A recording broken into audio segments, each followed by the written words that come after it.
Let me begin with this.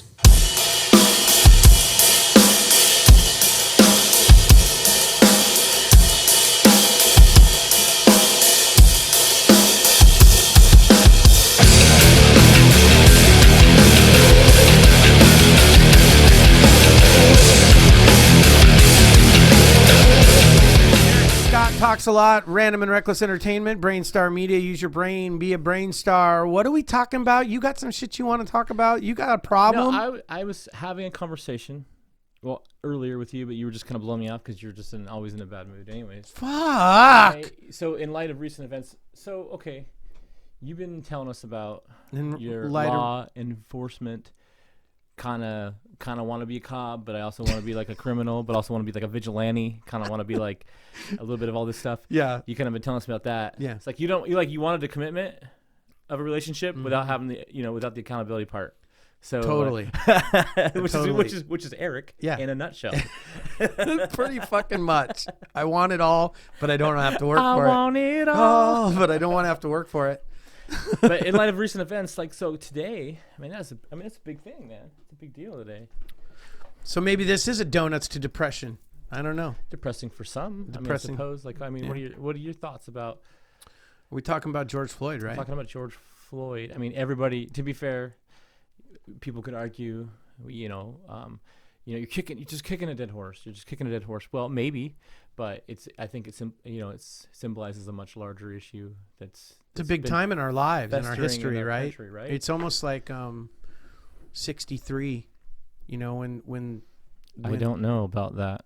Well, you had Medgar Evers, and you had the four youth that were, I believe, burned in the church. Oh, okay. And this was when the youth, not old people. This is when the youth stood up and said, "Bullshit, we're not having this anymore." And that's what's happening now. Mm-hmm. So you think about the civil rights movement down the line, down in the late '60s and stuff like that. But you really get the start from the youth. And then also, and that's what's happening now. What I don't get is, you have of course you have your automatic your sides. Your people are like, and then today, what I saw today was people were sitting there and literally screaming that the jury, they were manipulated. They made these decisions. Because out of fear, first of all, I'd like to point, in my opinion, I think that's a little disrespectful. Disrespectful. Mm-hmm. Use your words. Because first of all, you're not putting yourself in their shoes. Right. And what makes you think that they can't make an informed decision? And right. What makes you think that they can't separate what they're dealing with in that case with all the other crap? They have no idea. Does anybody really understand the vetting that goes into figuring out a jury? Okay, both prosecutors and defense both deal with that. They go through a process of deciding who's going to do what, or you know what I mean? And it's just, to me, I think it's a level of just insanity. We're like, well, they don't even. It's like your decision doesn't matter. Everybody wants to be like a weekend quarterback, or armchair quarterback, whatever you call it. I think they're just right out of the gate. They're just like, well, because they nailed them 3 guilties. Yeah. And I'm thinking instantly, they're like, well, they don't know what they saw. Right. Like they're stupid. Like what is with that? What's funny too is that we were all prepared to be fucked again, right? Because this is what happens, right? You get obvious racism, you get it taped right there in front of your fucking eyes. And then we go through this process, and that's why I think you even had a modicum of people believing that it could go the other way and people boarding the fucking buildings up and shit. It wouldn't be surprising. It wouldn't be surprising. So I think I'm going to have to say it was a little bit surprising to me that that's what we got, that those were the verdicts. I really thought that we were just going to get a bunch of fucking shit again. I thought for sure that we would be lucky to see, and I say we as in like I think society won this one. The humanitarian side. Yeah. I thought, okay, I would be lucky to get the manslaughter thing stick. You know what I mean? Right. Because you could beyond arguably say that was a thing for sure. I don't know the details around it, but like somebody brought up an interesting point to me just a little while ago. They're like, what if? Think about just perspective wise. Just think about if somebody hadn't decided to hit record for 10 minutes. Think about that. we wouldn't even be. We wouldn't sitting be here. having this conversation. Nope, not at all. And that's the difference. Is people say, "Oh, well," I had somebody say, "How come this is all happening now?" It's been happening, motherfuckers. It's just now we can get proof of it. You know what I mean? When you have a major news conglomerate film Rodney King being beat. Oh yeah. You know what I mean? But we can still, or we all know fucking OJ did it, man. Come on, man. OJ. I said that today. I go, if only Chauvin had fucking Cochran. Right. Have you seen that creepy shit where he does hypothetical? Have you seen that? Oh no, I haven't seen that. I remember just being in school and it was like a big hoo-ha. Like they stopped class. And I never knew it fucking existed. There's this thing where he sits with this. It's on the internet. You can look it up. He sits with this girl and they talk about it. And she asked him, "How would you have killed her and killed Ron Goldman, hypothetically?" And he goes, "Well, let me think." And he goes through the whole fucking thing. And after every sentence, he's, if it was hypothetical, they would be laying this way. It was the creepiest. Nobody thinks about shit that in the world. Nobody should be able to convey that. Nobody. Hypothetically or not. Nobody. Because if you, that's the next level shit, dude. I almost thought I was in the fucking Twilight Zone, or maybe I'd hit some really good weed, because I was like looking at it going, is this really what fucking happened? But we have a way of just distorting reality. And I was at a good friend of mine house the last summer. We were quarantining, and there was only like a couple group of people that we would trade off with. We try to have, try to keep it tight. And so my best friend was living with a gentleman that was pretty conservative, and we would constantly, to have some modicum of togetherness, we would get together sometimes and have these short little barbecues, because we were all quarantining in the same group. And we were also quarantining. Yeah. And he one night, he had a little bit of wine, a lot of wine. And a little bit of a lot. And he just kept going on the thing of that this was this dude's fault. And I got emotional. I try to stay out of shit. But to justify the death of a man like that he shouldn't have been doing drugs was the first thing, or he shouldn't have been in that situation, or when it doesn't, if you're doing drugs, if you fucking ate too many pancakes, the cops are there to help you. They're not there to rush you there. I tell people, I'm like, I don't know if you know this or not. Yeah. But policemen aren't supposed to kill guilty people either. I know, right? I don't know who has to be told like this. In what country does it mean? Oh, you shouldn't have been guilty. I mean, the gun down a 13-year-old boy. Well, he held the gun in front of a camera one time. Right. So I mean, you should have complied. And it's crazy, yeah. And so I went into the thing that we were talking about earlier about being a bounty hunter, and I tried to say, because you're in a discussion with normal people that have regular vocations that don't involve arresting people, and I thought I brought a pretty fucking cool perspective, being that I have pulled guns on people, put cuffs on them, put them on the ground in very, very hardcore situations in very hardcore neighborhoods, all different races, all different types, ages, genders. It doesn't matter. Doesn't matter. And so I brought in I was like, well, let me tell you that personally, I have never put my knee on somebody's head like that, nor in the small of their back like that. And we are trained like, before 2006 we weren't, but a quick little online class, right? But after becoming ordained. Yeah, exactly. But after 2006 we had some pretty extensive training in regards to how people breathe, and that was his ultimate problem, is he had no room to breathe. And that we're just lowly little bullshit bounty hunters. I mean, these were cops, these were veterans. And there were 4 of them. And they fucking knew better. And there were 4 of them, dude. Right. Dude, there's so many little things that could have been avoided. And the only thing I'm gonna say something real quick before I forget. The only thing that I thought was a little, and you could correct me wrong if I'm wrong on this. Correct me if I'm wrong on this. But the rookie, I don't know what I haven't looked at I haven't read about it today. I only heard the verdicts, but I don't know what's going on with the rookie. But rookies, shut the fuck up. You get what I'm saying? So to blame him for not going to his superior and being like, hey man, I hope I don't get in a lot of shit. Or if there's other information on this, let me know, people, like write it in the comments or whatever. But I heard that this rookie hadn't stepped in and said, hey, you guys, we shouldn't be doing this. And you don't understand as a rookie, you just shut the fuck up, do what the fuck you're told. You don't. If you have information on that, go ahead and post in the comments, actually. Yeah. Okay, there you go. Yeah. Because that would be really cool to be corrected on that if we're wrong. Yeah, I don't know what it just happened with the super rookie weird. exactly. You know, And- but I and- think he's the only one that should be shown some grace. And why that's interesting you bring that up, because why just stick everything on Chauvin? Is it just because of his knee and stance? Because there was an argument today even that was like, well, from another camera across the street, it shows that he's on his shoulder. I'm like, I don't know if you've seen the cell phone footage, but his knee is pretty well buried in his windpipe. Or It is. I don't know if you know, there's some vital shit that goes on right here. I could never put my knee on somebody like that. Never. You know. And so And effortlessly you and know. just sitting on top You of have him to like know, that. dude. You know when somebody's not breathing. Yeah. You know that. Yeah. Like when we were taking first aid and professional rescuer training years and years ago when I was younger, they said, when they talk about different examples of like how people like run out of air, you know what I mean?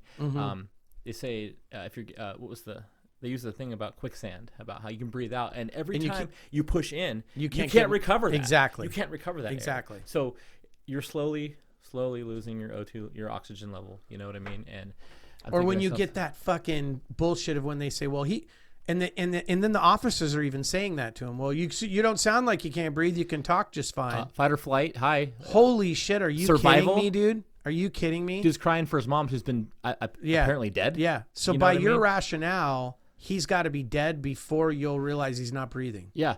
Yeah. You sound like you're breathing just fine. Yeah. Yeah. You're trying to. Humans try to survive. That's part of the instinct thing.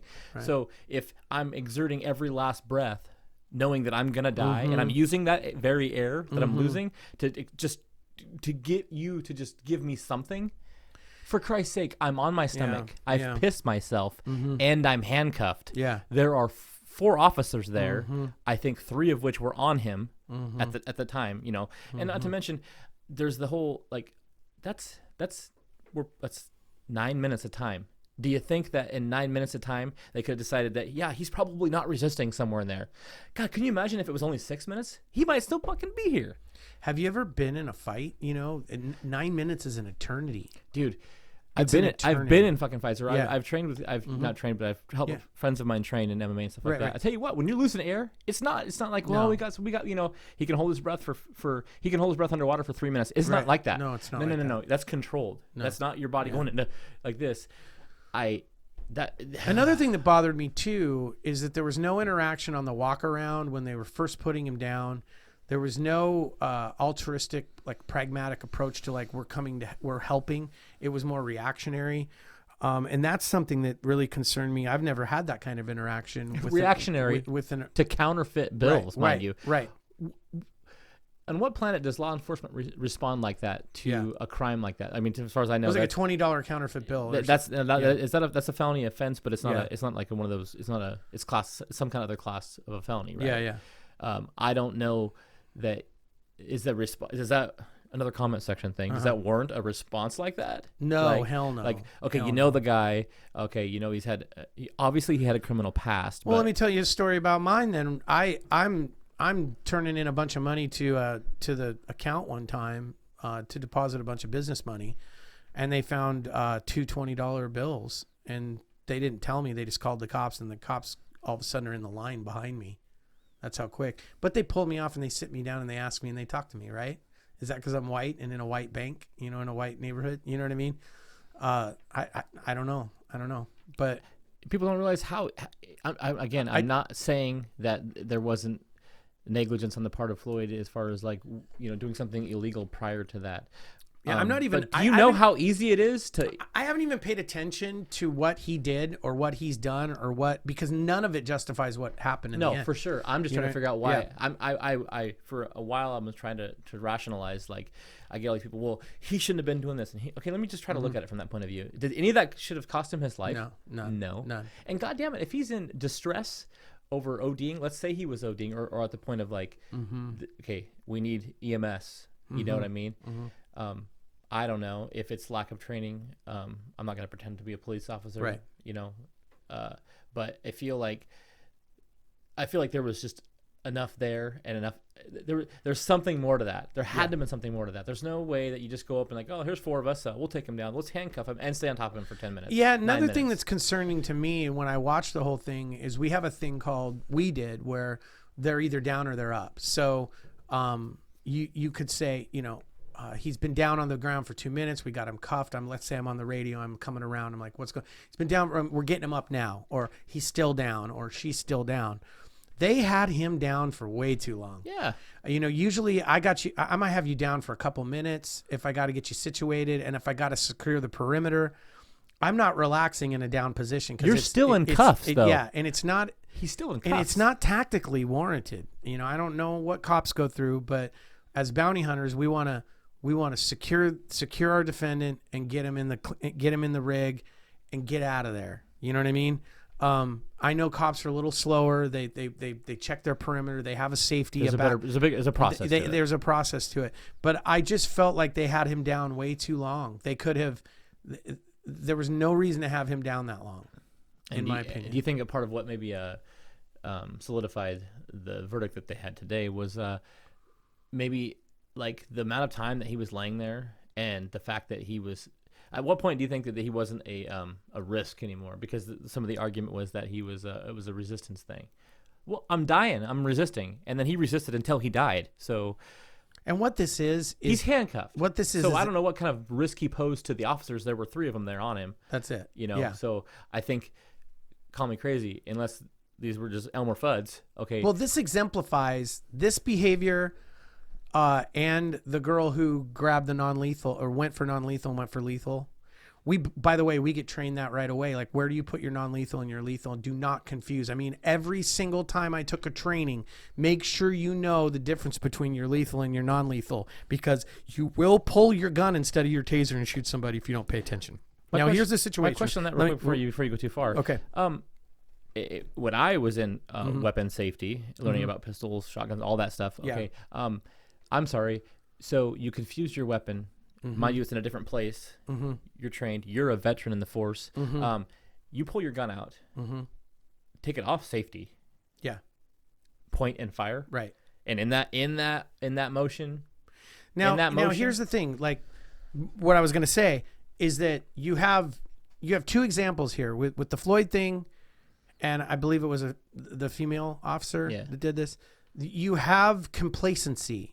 You have humdrum relaxation in your job. You don't have this heightened awareness that needs to be there from day one till the day you exit. There's no in between because the consequences are the same. You can't fucking relax. And what they've done is they're just going through the motions.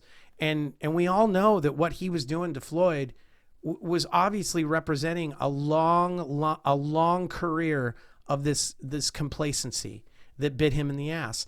And it sounds to me like the same thing is with her, because when you're in any lethal situation and people say to me, well, don't give me any bullshit unless you haven't been there. You don't know what they go through. Fuck yeah, I've been through there. I've been there. You haven't. I've been through there. I've been there tens of times, maybe not hundreds, but where I have to decide between my lethal and my non-lethal, where I drop my non-lethal to grab my lethal and kick my non-lethal away. I've been in these situations, and people say, well, there's a big difference between a weight of a gun and a weight. None of that matters. What matters is process. You trust the process. And there's a process to firing your gun. There's a 5-step process that you should be going through before you fire your gun. And these people are jumping these and becoming too complacent. There's process to arresting somebody and having them on the ground and getting them in the back of the car. There's processes that they aren't following. And what they did is they let that shit slip years ago. And it slowly slipped and slipped and slipped and slipped until it became a big fucking problem and cost people lives. And that's when we say we need more training, we need more training, we need more training. What happened to de-escalation?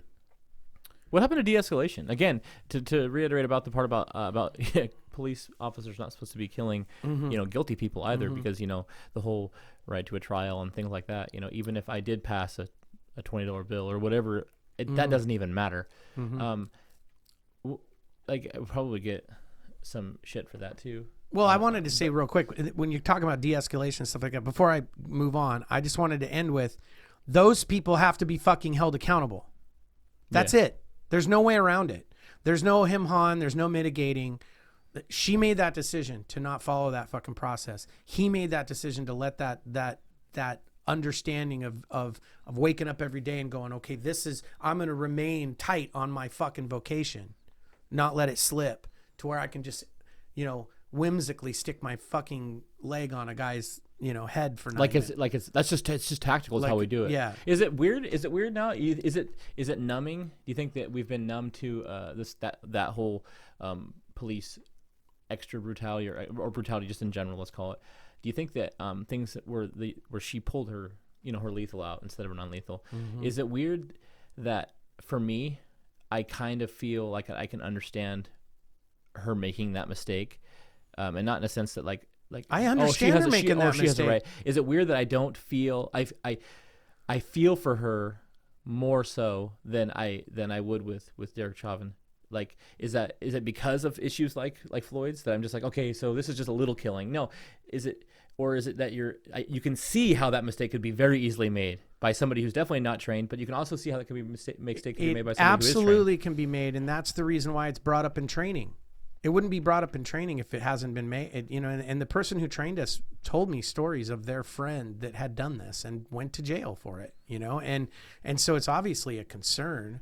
But people want to make the leap. Oh, she was racist, or she had ulterior motives within that 2 seconds. Yeah, that's not. I just don't. I don't know what her brain was doing, but what I would like to say is that she got lazy and didn't follow process. That's one of those instances I would say that let's just training. Let's beat the race card off of this, because as liberal as I am, despite what people say, not everything is about race. It's difficult. It's difficult to accept that sometimes when you have a Caucasian man bust into a place, shoot a bunch of people and a police officer, and they take him out of there in handcuffs. And then you've got I understand different departments, different area, but then the stark difference between that and George Floyd passing a $20 bill and he's dead.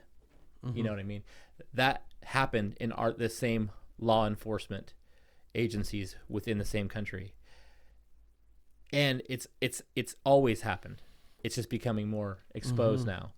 So it's very difficult not to go, okay, no race in this at all, huh? Right. It is difficult. It's difficult. Okay, it's not always about it, but I think that it is. I can see where some would be like, okay, this is, okay. There has to be like this tactical accountability is what I'm, sure. You know what I mean? That's all I'm, because one time I ran out this back door and I tackled this guy, and I had my main firearm, but then I had another B firearm, like a little 9mm car subcompact, that was in a holster behind, and somehow we got twisted, and we were fighting, and that gun landed on the ground. When we were fighting, I see the gun on the ground, and I see him grabbing for it, and then I'm like, gun. My partners are trying to get through the gates to me. We're in deep dark Tacoma, behind Emerald Queen. So it's a bad start to begin with. Yeah, right, like George Street back there, and so me and this gentleman grabs the gun and starts trying to shoot me in the belly, and we're doing this kind of, I'm pushing the gun away and I'm waiting for this thing to go off, and then I finally get the gun, I get it secured, and I realize this is my gun. This is my gun. I brought this and didn't secure this thing. So if he would have died, that's my fault. If I would have died, that's my fault. Processing that while fighting this guy? And people don't want to take accountability for that. I'm the one who didn't secure that gun good enough. I should have had that in a lock. I should have that locked on my back rather than just stuffed in a regular holster that clipped out. You know what I mean? And I learned my lesson that way. You're in an altercation. Yeah. I mean, and I was trying to be safe by having a second gun in case my first one doesn't work. So now you got two guns on the ground. Right. Exactly. But that's the situation. Is I just think that we why are the police officers that have been doing it for 2 decades not held to a high tactical scrutiny? They should be held to the highest. They should be the ones training everybody. I don't want to. I don't want to. I can sympathize. I don't want to shoot down on cops. I'm not saying. No, definitely. I would. I don't. That doesn't want to be. This is not a slamming of cops. We're just talking about, individuals that make it hard And we for should be good able- cops to do what they're supposed We to should do. be able to Yeah. differentiate between, the situations that weren't, let's looking at this, Yeah. and the situations that are just, hey, honestly, man, dude got shot. It doesn't matter what race, color, ethnicity, Right. where he came from, Mars. And this he got process- shot because he put himself in that position. You know what I mean? Like, that happens every day, more than we ever know. And yeah. And this prosecution Get the media was, out of it. It does hype. Things are hyped in a certain way, but these things still happen, and these things still need attention, regardless of whether you think it's wedged by or driven by something. absolutely. You know what I mean? So And this prosecution is This prosecution is pro blue. This is totally pro blue, defending good cops, good process. Because so when people say, "Well, this prosecution in Minnesota is anti-cop," bullshit. It's absolutely the opposite. You think this will lead to? You think this will lead to more true officers that maybe up until recent history have just? You think it'll lead to more exposure of like? I think it does start smaller though. I think you have like Chauvin who had all these other complaints over the years from different things. You think it leads to more? Hey, I think that so and so could use if there was a way to do it without a police officer being rat. You know what I mean? They all want to serve the community. I believe that police officers, they get into it. They want to serve the community. They want to help people, and protect obviously, and most all of them do that. Mm-hmm. And I think that you think that this will lead to yeah. What I like most about this, nothing, but we got to exalt our tribulations, right, and put get a good out of it. I think that the first thing it does is it at least notices the black community finally, and what they're going through and what they have gone through forever. That's what I think. I think it at least, that's the minimum we get out of it, is that finally they get to see, the system at least recognized and held people accountable.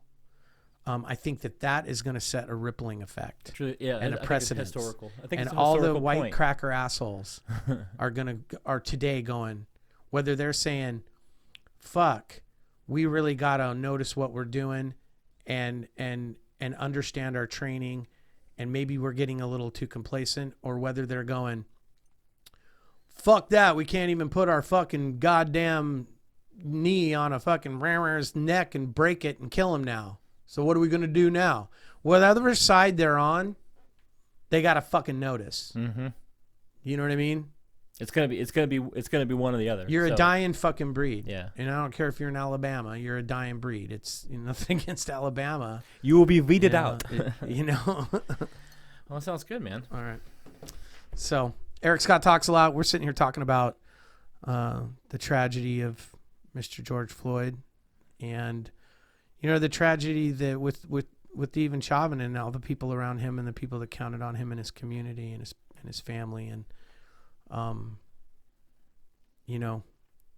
think that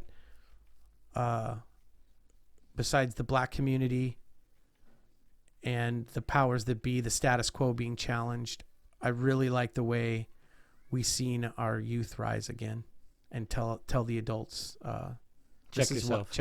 This is what matters. Yeah. All right, man. All right. Eric Scott talks a lot. Random and Reckless Entertainment and Brainstar Media. Use your brain. Be a brain star. Peace. Peace.